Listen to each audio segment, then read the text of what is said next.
আক্কেল জ্ঞান কোনোদিন হবে না আব্বা, আমি বুঝতে পারছি। হবে না। যার তোর মতো একটা বেয়াকুব ছেলে আছে তার আক্কেল জ্ঞান জীবনে হবে না। আমার নাম ইয়াকুব, নট বেয়াকুব। আরে আমি তো বাসা চিনতেছি না, আমি তো অনেকক্ষণ ধরে ঘুরতেছি। সিএনজি আলা তো আর যাইতে চায় না, আমি তো 6 নম্বর বাসার সামনে দাঁড়ানো। এই তুই এইখানে এসে আমারে নিয়ে যা, এত বেশি কথা কইস না। আয়। আচ্ছা আচ্ছা ঠিক আছে, তুমি এখানে থাকো, আমি আসতেছি।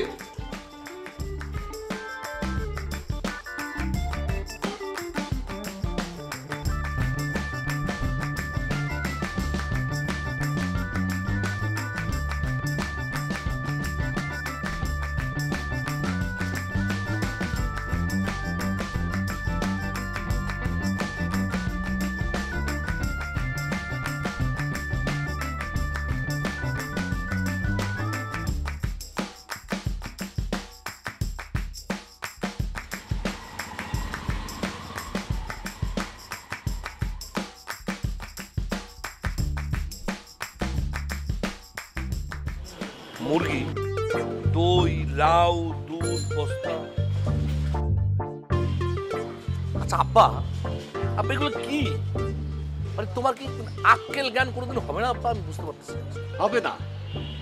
যার তোর মতো একটা বেয়াকুব ছেলে আছে তার আক্কেল জ্ঞান জীবনে হবে না। আমার নাম ইয়াকুব, নট বেয়াকুব।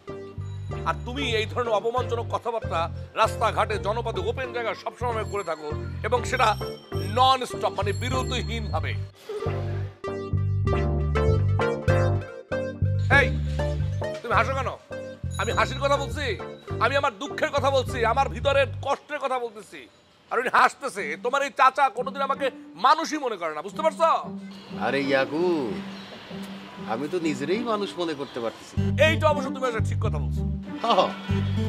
আমি তো বেয়াকুবের বাপ। এই চুপ! এই তুমি হাসতেছো কেন? কথা কথা ঠিকঠাক করে হাসো কেন? হ্যাঁ, নতুন বউয়ের মতো ঘোমটা বইরে আসছে উনি, ইয়া করতেছে।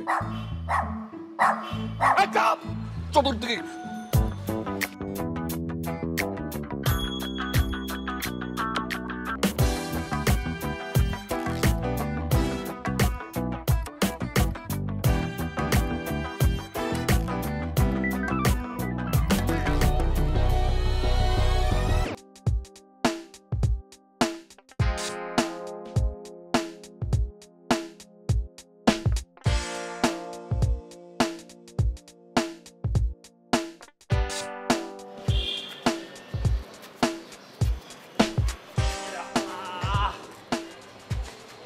আব্বা দাঁড়াও।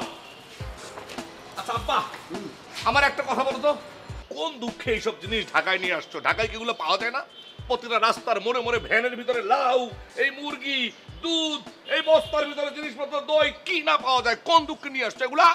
পাওয়া যায়, একটাও তো খাঁটি না। হ্যাঁ, খাঁটি জিনিস খাইস তুই?